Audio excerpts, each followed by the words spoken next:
Olá! Hoje a gente vai mergulhar numa ideia espiritual que, olha, desafia uma das nossas crenças mais antigas. E se a salvação não for algo que se conquista, mas algo que já existe em nós? E se o tal do inferno não for um lugar, mas um estado da nossa própria mente? Essa análise de hoje nos convida a repensar a culpa e a liberdade de um jeito completamente novo. Para começar, vamos direto para uma das perguntas mais antigas da humanidade, né? O que é o inferno? Só que, em vez de pensar em fogo, castigo e tudo mais, vamos ver como esta lição dá uma resposta totalmente diferente, que foca inteiramente na nossa cabeça. E é aqui que o jogo vira. De um lado, a gente tem a visão tradicional, né? Aquela de um lugar físico, de punição externa. Mas essa lição, ela traz o conceito para dentro da gente. O inferno deixa de ser um destino lá no futuro e se torna uma experiência agora. O peso da culpa que a gente carrega na mente.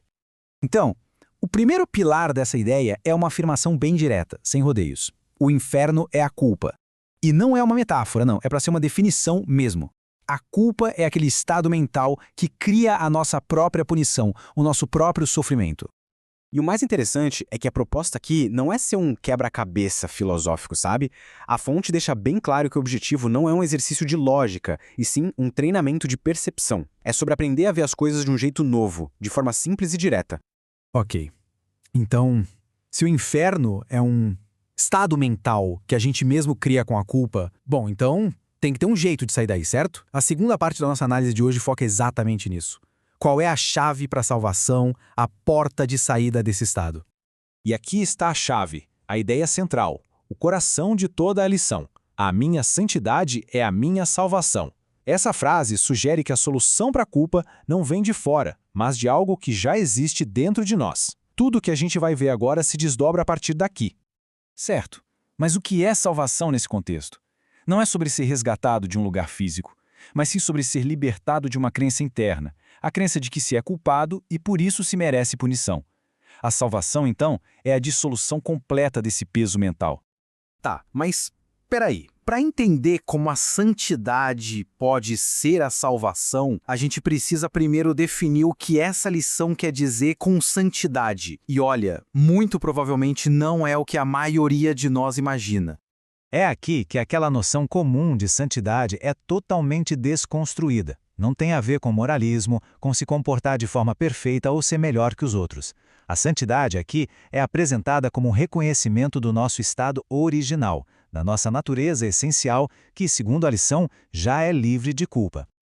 Indo um pouco mais fundo, a santidade é apresentada como um fato, algo imutável, e não como um prêmio por bom comportamento. É uma característica que já faz parte da criação. A prática, então, não é tentar alcançar a santidade, mas sim alinhar a nossa própria percepção com essa verdade fundamental que já existe. Saindo da teoria e indo para a aplicação, como é que se alinha essa percepção na prática? A lição oferece um método bem claro, um exercício de perdão interior que foi projetado para dissolver a culpa lá na sua origem. O processo é bem estruturado em 3 etapas. A primeira serve para ancorar a mente na ideia central de salvação. A segunda, em vez de reprimir pensamentos negativos como raiva ou medo, nos convida a olhar para eles com honestidade. E a terceira, a terceira aplica uma fórmula específica para transformar a percepção de cada um desses pensamentos.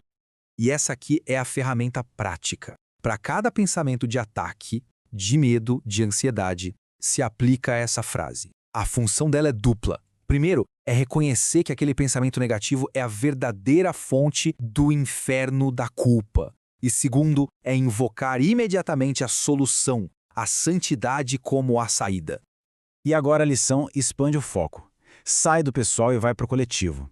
Esse processo todo não é visto só como uma autoajuda. A salvação pessoal, ou seja, essa libertação da culpa, é apresentada como algo que tem um papel fundamental na salvação do mundo todo. A lógica aqui é muito direta e poderosa. Não se pode dar aquilo que não se tem. Para oferecer paz ou salvação ao mundo, é preciso primeiro aceitar isso para si. A salvação pessoal acaba se tornando pré-requisito para ser um canal de ajuda para os outros. O mecanismo funciona assim. Ao aceitar a própria santidade, a projeção de culpa no mundo simplesmente para.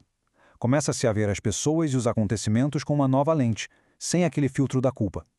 E nesse sentido, a santidade de cada um se torna a resposta universal, porque ela dissolve o problema fundamental, a culpa, lá na fonte.